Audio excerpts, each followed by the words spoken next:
Limbdi national highway પર દંપતી પર હુમલો થતાં હોસ્પિટલ ખાતે ખસેડવામાં આવ્યા હતા. વાત કરવામાં આવે તો શીતલબેન વિશાલભાઈ કાજિયાના જણાવ્યા પ્રમાણે જેઓ સુરેન્દ્રનગરથી બંને પતિ પત્ની લીંબડી તાલુકાના લિયાદ ગામે પહેલા ઘરનું સંતાન છે તેને લેવા માટે આવેલ ત્યારે તે સમયે શીતલબેન અને તેનો પતિ વિશાલ ઉપર ધોકા તેમજ તલવાર જેવા હથિયારોથી હુમલો કરવાની કોશિશ કરવામાં આવી હતી. ત્યારે બંને દંપતી રિક્ષા લઈને લિયાદ ગામેથી નાસી છૂટ્યા હતા. ત્યારે 3-4 બાઇક દ્વારા પીછો કરતા લીંબડી નેશનલ હાઈવે પર રિક્ષા પલટી ખવડાવી દેવાનો આક્ષેપ કરવામાં આવ્યો હતો. ત્યારે શીતલબેન ઇજાગ્રસ્ત બનતા જેઓને હોસ્પિટલ ખસેડવામાં આવ્યા હતા. ત્યારે આ બાબતે લીંબડી સિવિલ હોસ્પિટલમાં એમએલસી નોંધાઈ હતી. ત્યારે ફરજ પરના તબીબે સુરેન્દ્રનગર ખાતે રિફર કર્યા હતા. રિપોર્ટર કલ્પેશ માઢેર, સુરેન્દ્રનગર.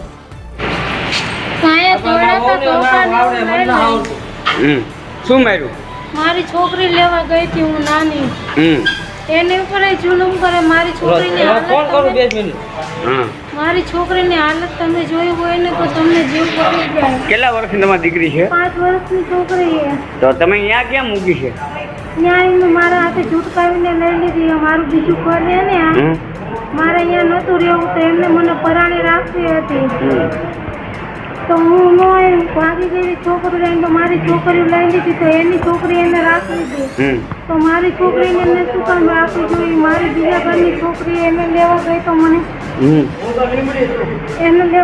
મને મારી છોકરી ક્યાં અત્યારે? લિયાદ છે. લિયાદ એટલે અહીંયા આગળ સૌકાની આગળ ગામ આવ્યું. આગળ ગામ